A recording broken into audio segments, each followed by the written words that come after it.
Hello students, welcome to our channel physics classes by Modit. Start करने से पहले please subscribe कर दें और बेल आइकन को भी प्रेस करें ताकि कोई भी अपडेट आप मिस ना करें। अदर वीडियोस देखने के लिए डिस्क्रिप्शन में जाके लिंक पर क्लिक करें। Thank you. स्टार्ट करते हैं डियर स्टूडेंट्स। इस वीडियो में हम डिस्कस करेंगे अल्फा रेज, बीटा रेज और गामा रेज की प्रॉपर्टीज़ को। ओके स्टूडेंट्स, सो हम इन प्रॉपर्टीज़ को कंपेरेटिवली स्टडी करेंगे। कंपेरेटिवली स्टडी करने से बेनिफिट ये होगा, एक तो आपको इन तीनों रेज की आपको प्रॉपर्टीज याद हो जाएगी, साथ ही आप इन तीनों को एक साथ डिफ्रेंशिएट कर पाओगे। सो ये वेरी वेरी इंपॉर्टेंट वीडियो है for also IIT JEE and NEET aspirants. Okay students, so start करते हैं। सबसे पहली प्रॉपर्टी है नेचर की। सो अल्फा रेज है, जैसा कि हम सभी जानते हैं अल्फा रेज क्या होते हैं, हीलियम न्यूक्लियाई होते हैं। हीलियम न्यूक्लियाई होते हैं, इनका जो एटॉमिक नंबर होता है वो 2 होता है। सो इसमें नंबर ऑफ प्रोटॉन्स कितने होते हैं, 2 होते हैं। नंबर ऑफ न्यूट्रॉन्स भी कितने होते हैं, 2 होते हैं। इनका मास नंबर कितना होता है, 4 होता है, और इनको डिनोट करते हैं, इसका जो सिंबल है वो है He। Now so beta raise जो होते हैं, बीटा पार्टिकल होते हैं, ये दो तरह के होते हैं। एक होते हैं पॉजिट्रॉन और एक होते हैं इलेक्ट्रॉन। पॉजिट्रॉन जो होता है उसको हम लिखते हैं बीटा पॉजिटिव से, और इलेक्ट्रॉन होते हैं उनको हम लिखते हैं बीटा नेगेटिव से। कुछ बुक्स में आपको ये जो साइन है पॉजिटिव और नेगेटिव ये ऊपर भी मिल सकता है, उसमें कोई प्रॉब्लम नहीं है। ठीक है, सो ये क्या होते हैं, fast moving electron and positron होते हैं। Okay, now gamma rays. Gamma rays क्या होते हैं, फोटॉन्स। नाउ फोटॉन्स क्या होते हैं, जो सनलाइट आती है वो क्या होते हैं, एनर्जी के छोटे छोटे पैकेट्स के फॉर्म में होते हैं। इन पैकेट्स को हम क्या कहते हैं, क्वांटम कहते हैं। एक क्वांटम की जो वैल्यू होती है उसे हम क्या कहते हैं, फोटोन कहते हैं। और फोटोन की एनर्जी आप सभी जानते हैं क्या होती है, एच न्यू होती है। सो दीज आर, ये क्या होती है, इलेक्ट्रोमैग्नेटिक वेव्स होती है of high frequency. High frequency की क्या होती है, ये इलेक्ट्रोमैग्नेटिक वेव्स होती है, moves in the form of photon, और फोटोन की फॉर्म में गामा रेज मूव करती है। ठीक है, नेक्स्ट प्रॉपर्टी है students, charge. So alpha rays है, अल्फा रेज के ऊपर चार्ज कितना होता है, इनके ऊपर पॉजिटिव चार्ज। सबसे पहली बात, ये क्या होते हैं, पॉजिटिवली चार्ज होते हैं। ठीक है, पॉजिटिवली चार्ज होते हैं, इनके ऊपर चार्ज होता है 2E पॉजिटिव। ठीक है, इलेक्ट्रॉन का चार्ज क्या, डबल, 2 इंटू 1.6 इंटू 10⁻⁻19 कूलम। इसको सोल्व करोगे तो आएगा 3.2 इंटू 10⁻⁻19 कूलम। ये इसके ऊपर चार्ज होता है अल्फा पार्टिकल के ऊपर। बीटा के ऊपर, बीटा के दो है, एक पॉजिट्रॉन है और एक इलेक्ट्रॉन है। दोनों का चार्ज सेम होगा, एक पॉजिटिव होगा और एक नेगेटिव होगा, और वो किसके इक्वल होगा, इलेक्ट्रॉन के चार्ज के इक्वल होगा। So the charge of beta negative is -1.6 into 10⁻⁻19 coulomb, and positive के ऊपर 1.6 इंटू 10⁻⁻19 कूलम। जो फोटोन होते हैं वो चार्ज लेस होते हैं, इनके ऊपर कोई भी चार्ज नहीं होता है। सो नेक्स्ट प्रॉपर्टी की तरफ बढ़ते हैं। नेक्स्ट प्रॉपर्टी है मास। सो इसका मास देखो आप कितना होता है, 4। इसके ऊपर मास नंबर कितना है, 4। इसका मास होता है 4 AMU, 4 एटॉमिक मास यूनिट होता है। ठीक है, क्योंकि इसमें 2 प्रोटॉन होते हैं, 2 न्यूट्रॉन होते हैं। सो टोटल मास कितना हो जाएगा, 4 AMU। और किलोग्राम में इसको कन्वर्ट करेंगे तो मल्टीप्लाई कर देंगे 1.6 into 10⁻⁻27, which is the mass of proton और मास ऑफ न्यूट्रॉन। ठीक है, सो 4 into 1.6 into 10⁻⁻27 kilogram is the mass of alpha particles. Now the mass of beta particle, इनका क्या होगा, ये इलेक्ट्रॉन और पॉजिट्रॉन होते हैं तो सेम मास होता है जो इलेक्ट्रॉन का मास होता है। Mass of beta negative is equal to mass of beta positive is equal to mass of electron के इक्वल होता है, जो कि कितना होता है 9.1 into 10⁻⁻31 kilogram, which is the mass of electron. So ये दोनों के ऊपर यही मास होता है। नाउ नेक्स्ट, गामा रेज होते हैं फोटोन, उनका मास क्या होता है। सो नोट करना स्टूडेंट्स, रेस्ट मास 0। ठीक है, सो यहाँ से क्वेश्चन बनते हैं कि जो फोटोन होता है, फोटोन का रेस्ट मास कितना होता है, 0 होता है। 0 इसका फिजिकल मीनिंग है कि फोटोन रेस्ट कंडीशन में एग्जिस्ट ही नहीं करता है। फोटोन कभी आपको रेस्ट कंडीशन में नहीं मिलेगा, हमेशा ये क्या करता है, मूव ही करता है। ये रेस्ट कंडीशन में एग्जिस्ट ही नहीं करता इस पूरे वर्ल्ड में। ओके, सो रेस्ट मास क्या होता है, 0 होता है। और इफेक्टिव मास हम कैसे कैलकुलेट करते हैं, आइंस्टीन मास एनर्जी रिलेशन से, which is E equal to mc²। So वहां से मास क्या आएगा, मास इज इक्वल टू E/c²। और E क्या होता है, एनर्जी, और हम जानते हैं फोटोन की energy is hν। So effective mass is equal to hν/c²। So move on next property which is velocity. So velocity की जो रेंज है अल्फा पार्टिकल की वो होती है 1.4 इंटू 10⁻⁷ से लेकर 2.2 इंटू 10⁻7 मीटर पर सेकेंड तक की इनकी रेंज होती है। जो बीटा रेज है इनकी जो स्पीड होती है, वेलोसिटी होती है, वो वेलोसिटी ऑफ लाइट, ठीक है, speed of light 3 into 10⁸ metre पर सेकेंड की कितनी होती है, 1% से 90% तक होती है। कंप्लीट पूरी नहीं होती,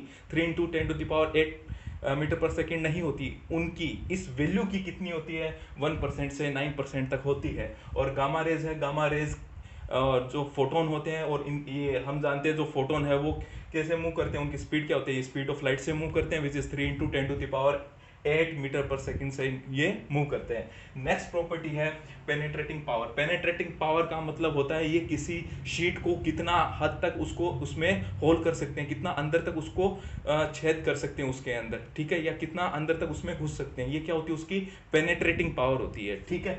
सो अल्फा रेज जो होते हैं इनकी पेनेट्रेटिंग पावर वेरी वीक होती है, सबसे कम पेनेट्रेटिंग पावर होती है अल्फा रेज की। ये केवल और केवल अगर एल्यूमिनियम फॉइल है, एल्यूमिनियम फॉइल को 0.01 mm तक ही उसको पेनेट्रेट कर सकते हैं। अगर अल्फा रेज इधर से आ रही है और सामने अगर आपके एल्यूमिनियम की फॉइल रखी हुई है तो उसकी केवल 0.01 mm तक को ही उसको पार कर सकते हैं, ठीक है। इससे ज़्यादा अगर उसकी ज़्यादा विड्थ होगी, ज़्यादा मोटाई की अगर कोई शीट होगी तो उसको वो क्रॉस नहीं कर पाए। इसके बाद में पेनेट्रेटिंग पावर ज़्यादा होती है बीटा रेज की। बीटा रेज की जो पेनेट्रेटिंग पावर है वो अल्फा रेज से बहुत ज़्यादा होती है। कितनी होती है, 100 टाइम्स मोर देन, यानी 100 टाइम्स होती है अल्फा पार्टिकल से। और ये क्या करते हैं, एल्यूमिनियम फॉइल को 1 mm तक पेनेट्रेट कर सकते हैं। कितने तक, 1 mm तक। ये तो 0.01 तक ही, और ये 1 mm तक। और जो गामा रेज होते हैं इनकी जो पेनेट्रेटिंग पावर है वो इन दोनों के कंपेरेटिवली सबसे ज़्यादा होती है। सो इनकी जो पेनेट्रेटिंग पावर है वेरी लार्ज होती है। They can penetrate an aluminium foil up to 30 centimetre. ये एल्यूमिनियम फॉइल की को 30 सेंटीमीटर तक पेनेट्रेट कर सकते हैं, मतलब 30 सेंटीमीटर तक उसमें छेद कर सकते हैं। सो नेक्स्ट प्रॉपर्टी की तरफ आगे बढ़ते हैं। नेक्स्ट प्रॉपर्टी है effect of electric and magnetic field, यानी इलेक्ट्रिक फील्ड और मैग्नेटिक फील्ड का इन तीनों पर क्या इफेक्ट पड़ता है, अल्फा रेज पर, बीटा रेज पर और गामा रेज पर, ठीक है। अल्फा पार्टिकल पर ये ऑफ कोर्स अफेक्ट करेंगे, क्योंकि ये क्या होते हैं, पॉजिटिवली चार्ज होते हैं। ऑब्वियसली पॉजिटिवली चार्ज्ड पार्टिकल है, वो इलेक्ट्रिक फील्ड या मैग्नेटिक फील्ड में जाएगा, इट्स ए नेचुरल, वो अफेक्ट होता है। सो यस, ये अफेक्ट होते हैं। बीटा रेज ये भी क्या होते हैं, चार्ज पार्टिकल होते हैं, इलेक्ट्रॉन एंड पॉजिट्रॉन। ऑब्वियसली ये भी इलेक्ट्रिक फील्ड और मैग्नेटिक फील्ड में जाएंगे तो क्या होंगे, ये अफेक्ट होंगे। सो यस, ये भी क्या होते हैं, अफेक्ट होते हैं। फोटोन है ये चार्ज लेस है, इनके ऊपर कोई भी चार्ज नहीं होता। सो चाहे ये इलेक्ट्रिक फील्ड में जाए चाहे ये मैग्नेटिक फील्ड में जाए, ये बिल्कुल भी अफेक्ट नहीं होंगे। सो नेक्स्ट प्रॉपर्टी की तरफ बढ़ते हैं। नेक्स्ट प्रॉपर्टी है इनका स्पेक्ट्रम कैसे होता है, कैसा दिखाई देता है। इनका स्पेक्ट्रम, अल्फा रेज का स्पेक्ट्रम होता है लीनियर, ठीक है, लाइन में होता है। ये कंटिन्यूस स्पेक्ट्रम देते हैं, ये कंटिन्यूस होता है। बीटा रेज का कंटिन्यूस स्पेक्ट्रम होता है, और जो गामा रेज है उनका अगेन अल्फा पार्टिकल की तरह कैसा होता है, लीनियर स्पेक्ट्रम होता है। इफेक्ट ऑन फोटोग्राफिक प्लेट, यानी फोटोग्राफिक प्लेट जो होती है उसके ऊपर ये क्या इफेक्ट करते हैं। फोटोग्राफिक प्लेट पर जैसे ही अल्फा पार्टिकल आते हैं, यानी अल्फा पार्टिकल जैसे ही फोटोग्राफिक प्लेट पर गिरेंगे, बोम्बार्डिंग होगी, तो ये yes alpha particle photographic plate को अफेक्ट करते हैं। और क्या करते हैं, वहां पर फ्लोरोसेंस प्रोड्यूस करते हैं। जैसे ही ये फोटोग्राफिक प्लेट पर गिरेंगे फ्लोरोसेंस प्रोड्यूस करेंगे। फ्लोरोसेंस का मतलब वहां पर ग्लो करेंगे, चमक प्रोड्यूस करेंगे, ठीक है। इसी तरीके से बीटा रेज है, बीटा रेज भी फोटोग्राफिक प्लेट को अफेक्ट करते हैं और ये भी फ्लोरोसेंस प्रोड्यूस करते हैं। फ्लोरोसेंस का मतलब चमक या ग्लो करते हैं, लाइट ग्लो होती है, ठीक है। इसी तरीके से सेम गामा रेज भी फोटोग्राफिक प्लेट को अफेक्ट करते हैं और फ्लोरोसेंस प्रोड्यूस करते हैं। ये जो प्रॉपर्टी ये तीनों में सेम है, ठीक है। Next ionising power. Ionising power का मतलब क्या होता है, आयोनाइजिंग पावर का मतलब होता है किसी एटम में से इलेक्ट्रॉन को बाहर निकालने के लिए जो हम एनर्जी देते हैं वो क्या होती है, आयोनाइजेशन एनर्जी होती है, ठीक है। बेसिकली किसी एटम को, किसी सब्सटेंस को चार्ज देना मतलब उसमें से अगर आप इलेक्ट्रॉन निकालोगे वो आयोनाइज्ड हो जाएगा, उसके ऊपर पॉजिटिव चार्ज, यानी आयोनाइज्ड करने के लिए जो हम चार्ज देते हैं वो क्या होती है, आयोनाइजेशन एनर्जी होती है। सो आयोनाइजिंग पावर जो होती है अल्फा रेज की सबसे ज्यादा होती है। सबसे ज्यादा अल्फा रेज होते हैं वो आयोनाइज कर सकते हैं, ठीक है। उसके बाद में होते हैं बीटा पार्टिकल। ये अल्फा पार्टिकल का जस्ट 1/100th इनकी आयोनाइजिंग पावर होती है अल्फा रेज का 1/100, और गामा रेज है इनकी आयोनाइजिंग पावर सबसे कम होती है इन दोनों के कंपेरेटिवली।